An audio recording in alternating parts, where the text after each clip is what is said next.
in the Captain's Quadrant. How are you, VHS Jace? I'm good. We're missing somebody at the moment who was due Yeah. to be on here. He's done a run. He finally come to his senses, Joe. Uh-oh. I hope not. He's like, I'm done with these guys. I'm out. Nah, I'm sure he'll be on very, very soon. But I'm doing well. That's good. That's good. I'm glad to have you. And we are back in the Agony booth with an episode called All Things Possible from Star Trek Discovery.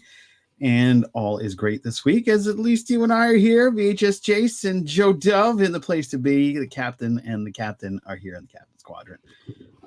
We are going to hop into the synopsis. And the synopsis reads as such. Tilly and Adira lead a team of Starfleet cadets on a trading mission that takes a dangerous turn. Meanwhile, Burnham is pulled into intense negotiations on Navarre. Well, yeah, we better do it then. Yeah, well, let's say hi to everybody really quick. We got Mom. Hello, Mom. Good to see you. Got there finally with my there we go. Yeah. To be or not to be. And then we've got our good friend My Figure Universe. Greetings, gents. Hello, my g'day. Yeah.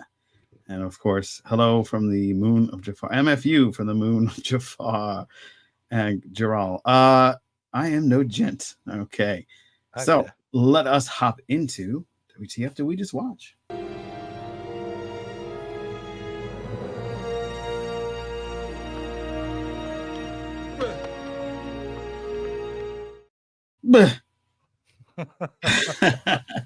All right. Your reaction every week. You've seen that clip, Joe, I reckon 10 times, 12, maybe 20 times. And just have the reaction. You're making me go Trump now. It's huge. Dude, the reaction is amazing. You've ever seen. The best reaction ever. So close. So many squiggly boxes. Yeah. So WTF did we just watch? I gotta say, I didn't completely hate this episode. No, it's a good episode. I don't consider it really being I don't think it's a really good episode, but it's one of those middling ones, and we've come across a lot of these recently. Where we're getting into these episodes where there are good elements to it and there are bad elements to it.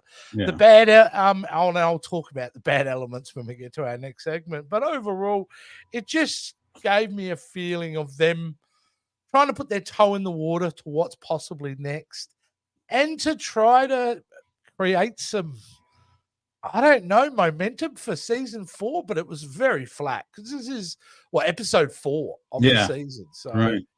Yeah, but there's some really cool performances and cool moments in it too. Yeah, I agree.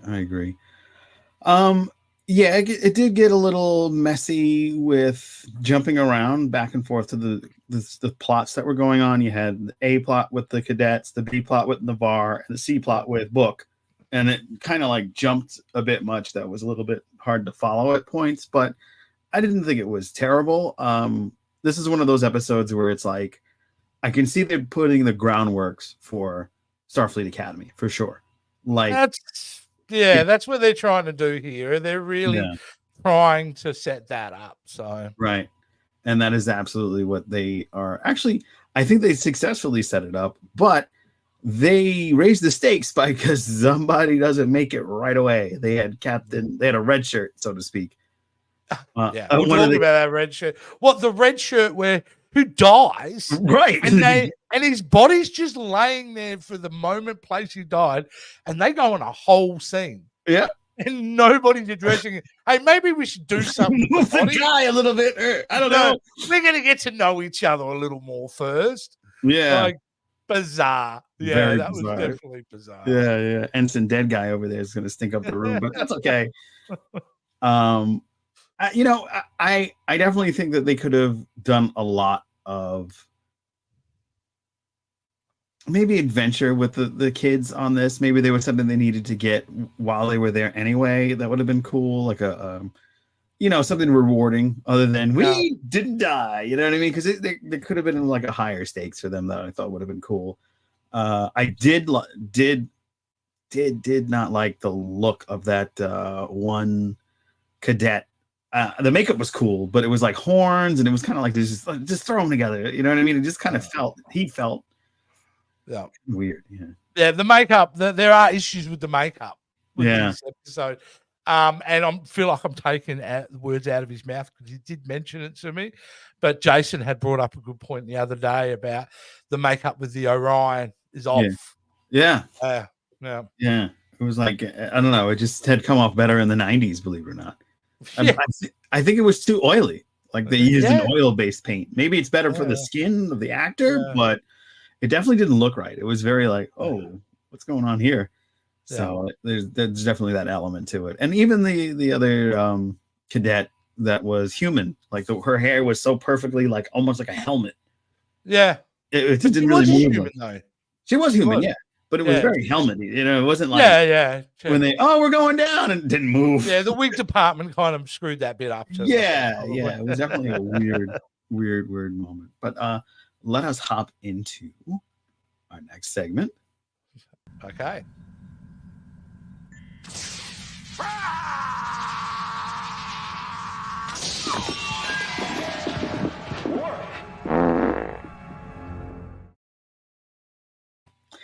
Yes. Why would they do that? Yeah. I've got a few of these now. All right. Go for it. Okay. Straight away. Why would they do that? Cast really that student group that we were just talking about are the most boring cadets and characters that I've seen. None of them had any charisma. None of them like stood out in a way. Tilly, what is with Tilly in this episode? She goes from being certain and super nervous to being boss bitch. Oh yeah, pew pew. Yeah, and like at the end of the day too, I just didn't like her teaching style at all. Like she's all like, I get that she's awkward. I get that. But at this point, I would have preferred her to be more confident in the moment with the audience knowing that she's very nervous in this and showing us little glimpses to be so outwardly kind of nervous in that as being like the teacher did not like that at all. No. And I think it was the Booker storyline annoyed me a little bit because what's with Colbert all of a sudden? He's a shrink now as well. Yeah, he got promoted in this season. Shrink role. And I don't know about you, Joe. I come from the school of a man that does many, many, many things at once will never really be a true expert at anything. Yeah. And I don't know. I think I'd rather talk to someone else. Like, you worry about reattaching limbs. Yeah. And I'll go figure it out. To another counselor. The stuff with Booker, I know what they're trying to do in this scene because they're really trying to do with the fact that he lost his entire planet. And what does that do to a man? So I appreciate it. It was just so flat. So, yeah, for me, the main storyline and the C storyline, I suppose that is, did not work at all for me. Yeah. I think the best parts of this, well, we'll get to that in the redeeming features, but I think that the whole him putting that goo together, like you were saying, in Colbert's office, was like what they do nowadays with playing in the sand. I don't know if you guys have those with those little sand. It's like a flower with sand in it. I feel like that's what that was trying to like correlate to. And it reminds you of that sand you get as a kid. You know, that stuff you pour in the water, but it would stay dry. Remember that stuff? Yeah, I remember that. You get that colored sand and you put it in the water. That's what it dries out of. Yeah, that's very, very on point. But yeah, I just feel like there was no stakes with the kids. Like we never get to see those kids again. It was a one and done for them. They had a whole nother season and they never come back. So even the ones that survived, it was just that, you know. And I've got to ask you, do you think? Yeah, sorry, go on. No, what were we going to say? And I'm just saying, when we did Tilly, in the moment when that ship is going to crash land, one of the kids going, I'm a pilot, I can help. And she goes, no, stay back. That was so dumb. I'm a pilot. Oh, pilot, go. Do it. What do you got to lose? The thing's going to crash anyway. Yeah. Go for it. Pilot away. Yeah, that was weird. There was a lot of weird places. Why did they do that? Too busy trying to be the boss. That's their problem. Yes. What did you think about the monster? It was like a tentacle that just kind of went on. There was like, bleh. I thought that was just a generic. This is just a generic alien bug thing that we have seen over and over again. And the cool part about this one is it's like its blood is lava or something. It's red. You know, maybe that's how they stay warm. But essentially, its function is pretty. And it doesn't really add any excitement whatsoever.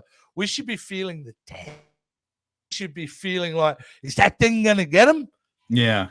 No, didn't, you know. And the whole thing with the tug of war with Adira. Yeah. I'm like, it's not working for me, guys. I'm sorry. And I know all the wonderful Discovery out there are hating on the big fella for not loving every minute of Discovery. But nah, I'm pass. Big pass. Now, I don't, as we get into the big monster, I don't know if this is 100% true, but I did read. And if it is true, then this is pretty cool. There's a goof in this. Adira referencing being almost eaten by a blob, but the creatures who were attacked were nothing like blobs, more like giant crabs. This probably means that the CGI creative was decided upon after the dialogue was recorded. So initially, probably, it was going to be a blob monster that was going to, and then they switched. I would have preferred that. That would have been cool if it was like the origin of the blob. Imagine they did like a little blob, the 1988 version. Yeah, exactly. Yeah. Imagine. Oh, that'd have been so cool. Yeah, but missed opportunities. For that. Yeah. All right. Well, let's hop into redeeming features.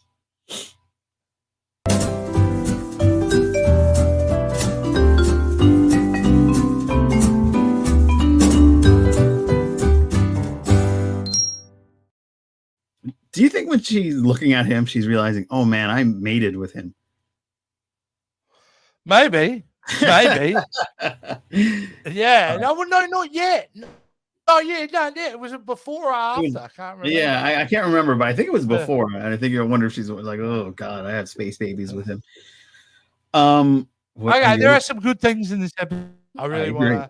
Yeah, go for it. Even and it's going to sound biased, and we won't say it's biased, but I do love her, and I always love the fact that when she came into this role, she was such elegance, such class, real kind of brevity. She's wonderfully complex and well-rounded, and I'm talking about Gosling, of course, playing the president. Isn't she the president? Yes, president of Navarre. Yeah, she's the president of Navarre. Wonderful performance, and I kind of like the political part of this episode. It's the one thing that I thought worked really well for me was the underhanded political games, because Michael and Saru are sent there. They think they're just background players, but they're being manipulated and used. And I kind of like, and it's very smart reason, because Michael's the only one who was raised to the version of Navarre to now being in Starfleet, and the fact that she could become a very important, she'd be the main negotiator for him. Yeah. I thought that was all really, really good. I agree with the end. Michael has a penchant. Well, she has a skill with politics. Yeah.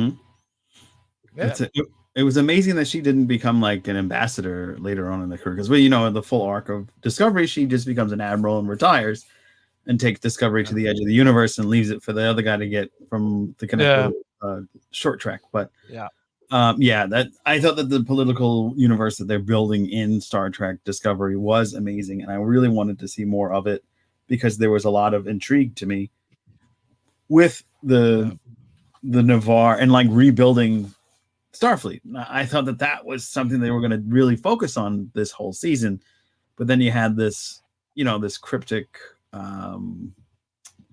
planet killer that was, just going, hey, how's it going? Oh, I'm killing everybody. I'm so sorry. I didn't know that. My bad. I was just like, what? That's really like the most disappointing series ending to me for the entire show.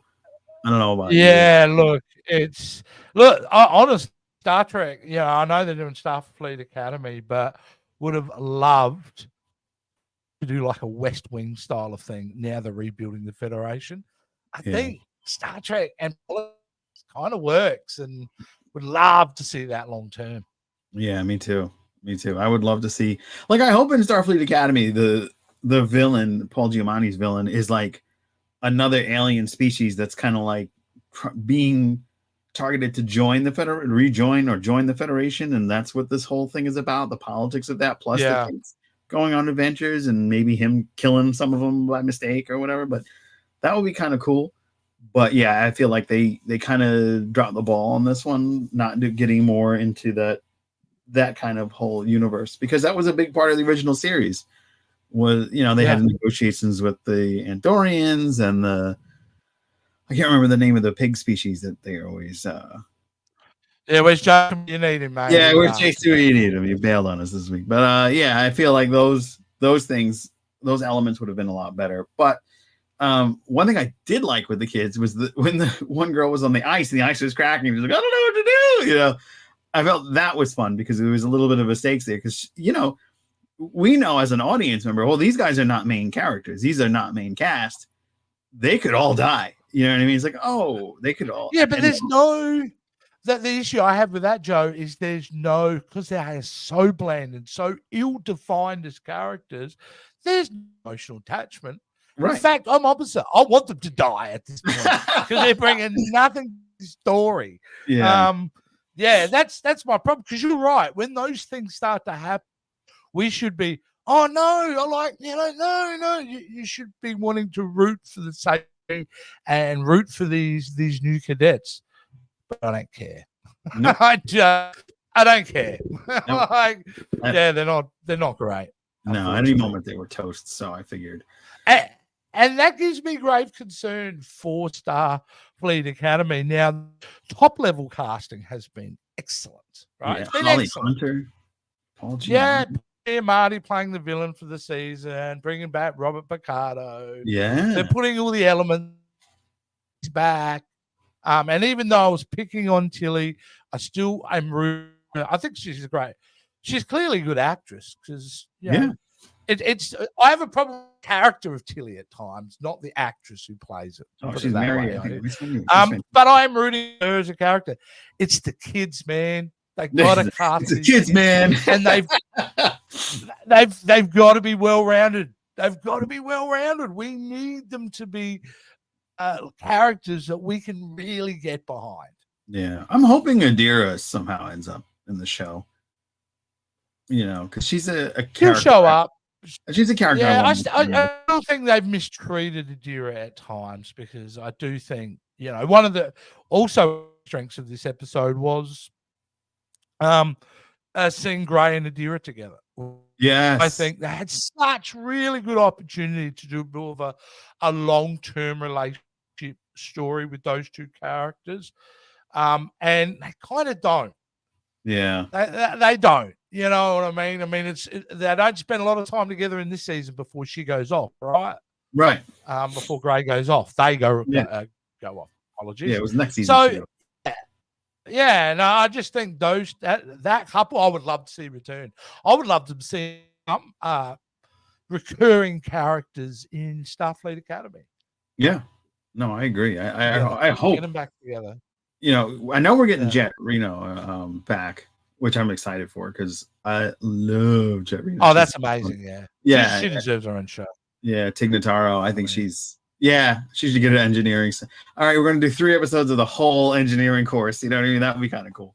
But I think she's a fantastic character. And they have a lot of legacy characters from Discovery that they can put in that would be nice to see. We could see Book again. We could see anybody come back, Stamets or anyone. Maybe they can actually get Book right, because he's another character. I had issues. Oh, yeah. I had last season. Yeah, last season, definitely. Yeah. So that would be another fun one. And I think Tara could come back too. She's still the president of Navarre. Could be something where they have to escort the president. We need some. We need some young cadets to be cannon fodder as we escort the president over. And we still have the Breen probably still having their Civil War. So there's a lot of things that I want to see in Starfleet Academy that could be kind of tied into a nice bow that they kind of left open. But you're right. They need to make sure that we have a base of characters that we're connected to that we like in order to move the story forward. And logically saying stars, the main stars of the show, right? Right. It's not Holly Hunter. Well, maybe it is. Maybe Holly Hunter is basically playing a leadership role and she's the main character. But I suspect if you're doing stuff in the Starfleet Academy, all those wonderful actors and teachers and that, by definition, I would think, and I could be wrong, that they're the supporting characters. And we're going to have a young main cast who we as the audience are going to, have to follow and root for and learn about and see them get through their training. So, interesting stuff. It's going to be interesting. It's going to be very interesting times. And like I said, and hence is the title, this is the episode behind the idea of the Starfleet Academy show, without a doubt. Did they nail it? Yeah, I don't know. No. But I think they got this idea and let's build on it. And I think they could nail it in the actual show once it comes out. But 100%. But I will say, Joe, for the political stuff, you deserve to be toasted because I think that was great. Yeah. Thank you very much. Not you didn't write it. I'm just saying I like it. I like that section of the. You know what you get, Joe? You get Neelix for that. I love Neelix. That works. Who doesn't? I get my warm blanket. That's fine. It's fine with me. All right, let us hop into the chat. We got some chats in here that I want to bring up. Sure. So I would like to see a couple of these cadets appear in the new Starfleet Academy show, at least some sort of connection to this episode. I think that could happen, but they're so bland. I don't think, unless they're all. I honestly think because we've got Tilly returning, we know the Calibro actors. We've got the Doctor returning. Like I think that's enough connective tissue. To be honest with you, I would. I really want to see. And they will make a diverse group of students, but not just in the way that we consider diversity here on Earth, but, universe-wise diversity. Exactly. Let's Tellarites, Bolians. Yeah, and a couple of new species. Let's see some new guys. Those butterfly people. I really want to see those people. I keep going. Expensive. They would be expensive. They're very expensive. They're all CGI. Oh, what's going on, kids? Thank God I didn't get a red shirt and under the cloak of war. No, yes. You're still alive. You're still alive. The red shirt means.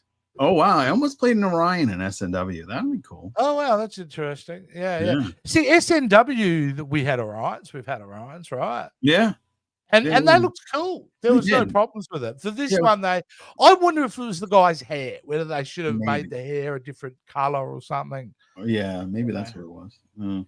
The other alien that I was thinking of that I couldn't think of is the Tellarites. Yes. Yeah, I can never think of them. They shouldn't be. They're one of the major federations. Yeah, they're like the cornerstone. No one ever remembers the Tellarites. No. I figured them too. Yeah. The most exciting element of the Starfleet Academy for me will be to see them fill in the blanks of what happened between the 25th century and the 32nd century. Oh, look. History class would be amazing. Yeah, right. If they go into history, but hopefully what they would do with that is the history would be, how we look upon history and we put a twist on it? Yeah. We assume that's history, but actually it didn't go down like that. And I think it would be a lot of fun, them teaching the history of Starfleet and missing out or getting things wrong about it. Right. I just think that would be hilarious. Like, imagine they do a whole thing about Captain Sisko in the Pale Moonlight episode. And they're like, and then Garrick, he really was right, and he got the data crystal, and that was the whole plan. They were going to you know what I mean? Like they really. No, they're going to get like they instead of the Bell rights, they call it the Taco Bell right. Taco Bell right. Everybody's right. It's just slightly wrong, Yeah, that would be fun. That would be a lot of fun. Oh, this is a really good point. My Favorite Universe says it would be really nice to see the 32nd century Klingons. I agree. I Yeah. agree. I think, let's have a look at it. Yeah. I mean, the president, the what's her name? Sheila Horsdale. She Right. plays Relic, Right. President Relic. Like, I love is she a mixed species? Because she's Yes. got the Yeah, she's half Cardassian Cardassian, all, half human. Yeah. and I love that kind of stuff. I love that. Yeah. So I would like to see evolutions of, Yeah, that would be cool. because we get to see Discovery Klingons, which are clearly from a different part of that planet. Empire, yeah. Yeah, the part of the Empire. So we've seen all these different iterations, and they do change and evolve. So what do they look like 800 years later? That would be so cool. Yeah. I think that would be great. And then we've got Vengeance CNS. How's it going? Pretty good. Someone's watching on Twitch. There we go. There we go. It's our good Twitch. So there you go. We never get anyone watching on Twitch. So every now and then somebody pops in. We appreciate it. We hope you subscribe. We'd love a subscription there on Twitch.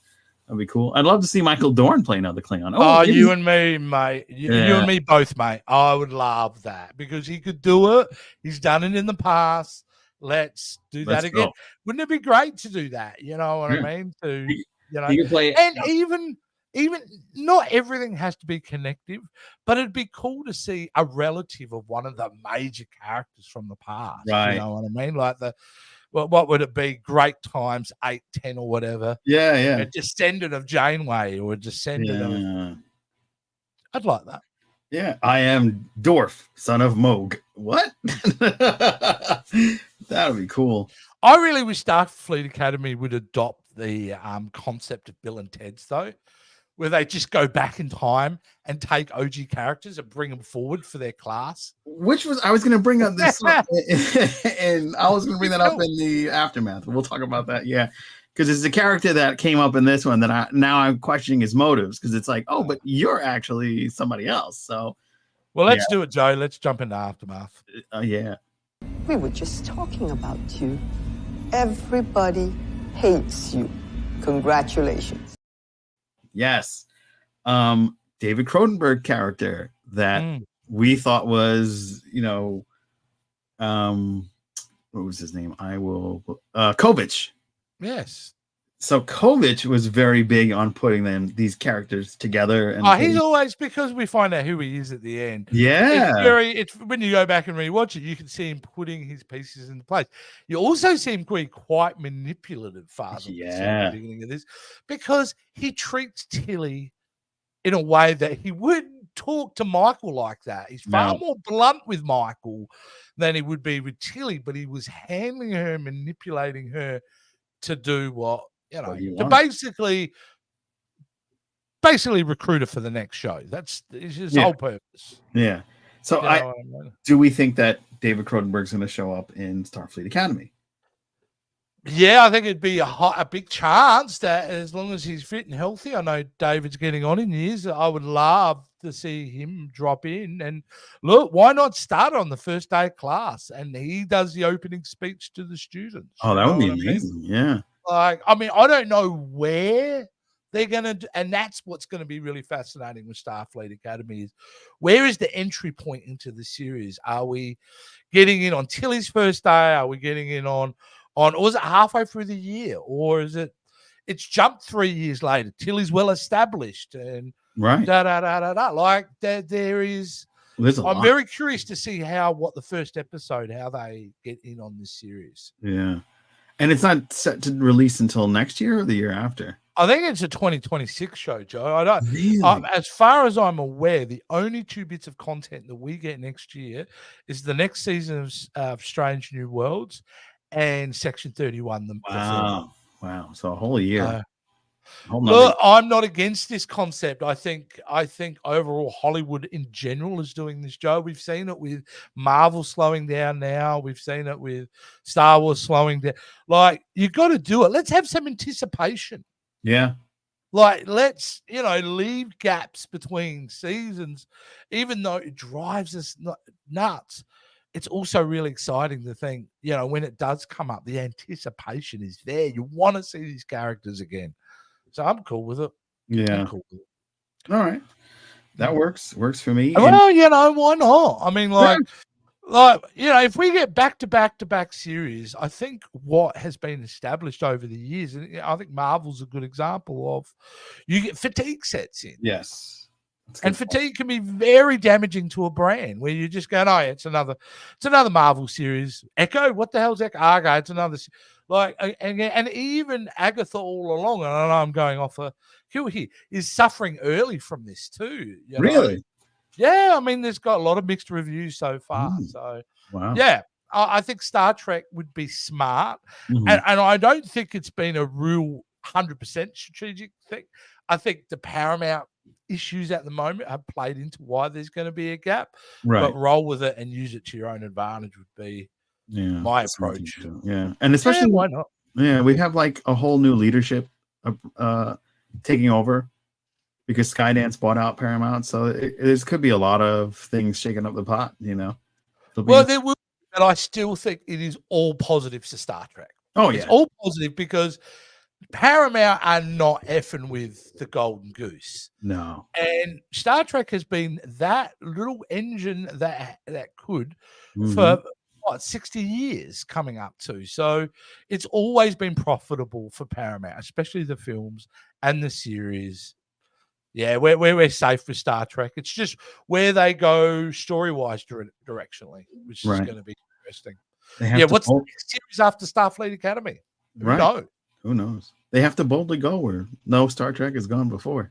Well, they'll have to do something. And see, isn't Starfleet Academy, we are getting back into, this is my impression, a Deep Space Nine format where I think it's more focused on the Starfleet Academy. We have one place. We don't have a ship just going going out on its own on an adventure. We have that with Strange New World. So we don't why do it again? Yeah. Well, we are getting a Star Trek comedy show too with we are getting yes, absolutely. Whether that comes out, because there's so little information on that. So I think it's a 26th thing too. Yeah, when it comes, we have no idea when it's going to be. I can see that maybe coming out next year too. Can't imagine that would be super expensive to make. No. They're calling it a sitcom kind of style comedy. Yeah. So it could be interesting. But I mean, Tony Newsom's behind it. She's going to be in the forefront too. So I believe we're in good hands there. I think she's. I've said, as you know, many times, I've been annoyed at Paramount for not delivering what the fan want. But you know what? You can have that opinion as much as you want, but you got to come to a point where you accept this is what they're doing, and just now pray and hope. And that's what I'm doing now, praying and hoping that we are going to get some really interesting content. And it's not what I wanted, but let's see what they do. Yeah. Do we have a stupid Star Trek? We do have one. We do have one. All right. It's just kind of a stupid. Yeah. Let's get into it. Yeah. It's time for stupid Star Trek questions. Okay, here we go. So we've got. Actually, no, this is not the question I was thinking. This is actually a good question. Okay. How many actors that were on the show Benson also appeared in the Star Trek universe? We didn't do this one last week, did we? I think we did. Did we really? Yeah. We did. Did we answer it? I don't think we. No, we I don't did. think we answered. We did. No, we did answer this. So there you go. I've ruined the segment, and that was my friend's stupid Star Trek question. Join us next week for more stupid Star Trek questions. Well, I think I was wrong. There you go. I forgot to upload the other one, which I thought was the case. But there you go. It's been a week, Joe. Yeah. That question did not appear last week. Oh. Thank you, My Figure Universe. There we go. So the segment's still going. All right, let's get into it. We've got Renee. Right. We've got Ethan. Right. Who else do you think was in there? Do you know or? No, I'm stalling. So while I Google it. I don't know. Let's open it up to the chat. But they're the two that stand out to me. Yeah, they stand out to me. And but then if you were telling me that Marina Sirtis, wasn't Tim Russ in there? Tim Russ, I think, was on. Definitely on there. But I wouldn't be surprised, especially in that period, the late 70s to early 80s, where that sitcom ran. He's okay, great. Well, we'll be asking them next week, My Figure Universe, unless you want to pop them up here right now. Yeah, pop them up, and then that way we can ask it next week. But yeah, they're probably the three that I know of without looking on the internet. Maybe I will. Maybe is anyone in the chat that's answered it for us? Please, someone answer it for us. oh well, all right. Ed Peck was in Benson. Okay, was the father. Or uncle of Ethan. So there's a little bit of connection there. Let's have a look. Well, according to the internet, we've got 4 names here. Okay. Renee, of course. Right. Ethan. Ed Peck, have you mentioned? And then someone called Joel Brooks. Wow. Joel Brooks. No idea who that is. I am looking into the fandom. Maybe they'll describe who they were. Let's have a look. Oh, Joel Brooks. He played. Remember the Dubbo, that alien species that were ripping off Quark in the Dubbo? Dubbo, with the tattoo. And there's a place called Australia called Dubbo, by the way. Oh, really? DBO. Yeah, Dubbo. What is it? What is it? It's like a club? It's a town. Oh, it's a town. Called Dubbo. Oh, that's funny. Yeah. But yeah, remember that actor who was like, he was like the buff guy. Alan Moraine, move along home. Yeah. Wow. So, but yeah, that's who's been in it. But you could ask the same question for Night Court, couldn't you? Wasn't there a few? Brent Spiner, Q. John Lance, Brent Spiner. Judd Hurst, because he played a Klingon in Star Trek 3. Yeah. I think it's like that the 6 Degrees of Separation Kevin Bacon thing. Yeah. With Star Trek. In the sitcom realm of the 80s, everything kind of interconnects in its own way. Right. Yeah. But very cool. Yeah. All right. So are we spinning the wheel or? Are we spinning the wheel? Oh, well, we should be spinning the wheel. We don't have Jace with us. So if we land on the Jace cube, what are we going to do? The slice. Do it again? We spin it again. Yeah. All right. Okay, let's bring it up then. I'm just opening Or you know what? If we land on the Jace, he has to do a short on this channel that tells us what episode we're watching. Aha. Now we do have a problem. We do have, because you guys didn't get back to me to do a replacement slice. We do have an empty slice this week. So let's just do it. Let's get into the agony booth. Here we go.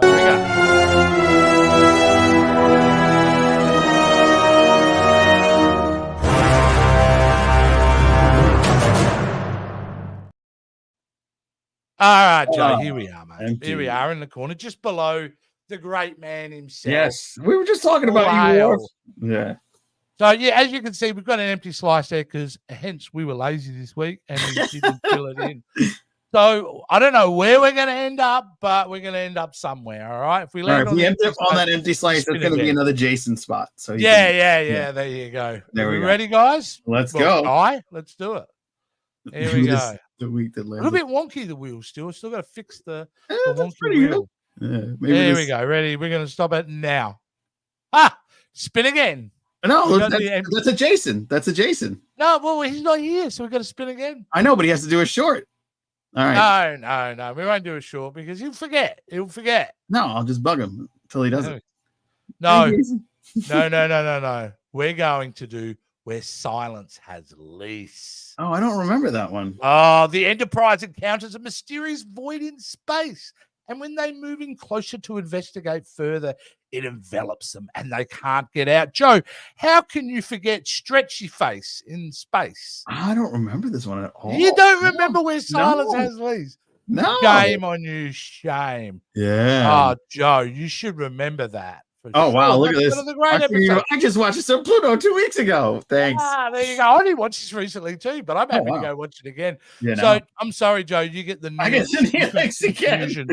He's like, how can you forget this, dude? How can you forget that episode? I know. Look, controversially saying, I'm doing the Trump again. It's huge.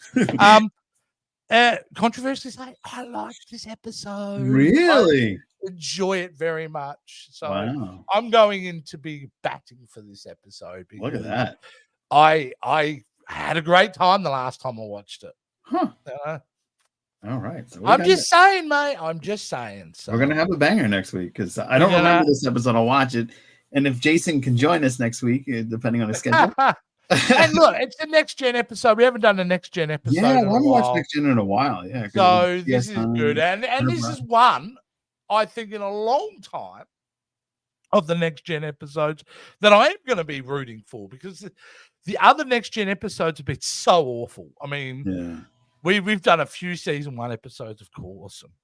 And, you know, of course, the Doctor getting intimate with Ghost episode. Like we've done a lot of bad Next Generation, but this one I'm fighting for. All right. Awesome. Well, I think that is going to wrap it up for this week, if I'm correct. 100%. 100%. VHS 100%. Jace, thank you so much for joining us. You've got a great show that you have been running on this channel, and that is called, check it out. Yes, the Section 31.5, because we have questions, personnel files. Just recently you did an episode with our good buddy Michael Chen. That is fantastic. Exactly. Who's blowing up out there. He's blowing up. He's a busy man. And a lovely guy to talk to. That's good. Look, the show's great because you can either sit there and watch us go on a long form conversation, getting to know each other. It's really a conversation, or pop us in the ears as a podcast. Yeah.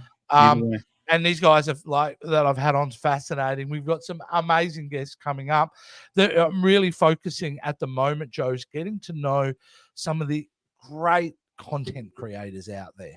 Yeah. You know, and Michael Chen, who's an actor, working actor, doing very well, is a very strong content creator. So it's really great to get to know these people and hopefully share some entertaining conversation with you all. Yes.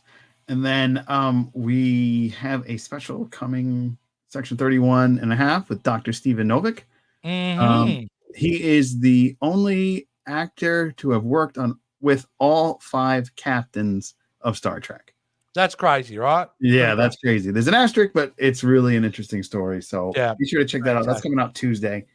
And that's all we got. So I thank you so much for joining us in the Captain's Quadrant. Jace, you're the legend. It's always great to hang out with you. And we will see you next week. Live long and prosper. We'll get out of here. See you guys.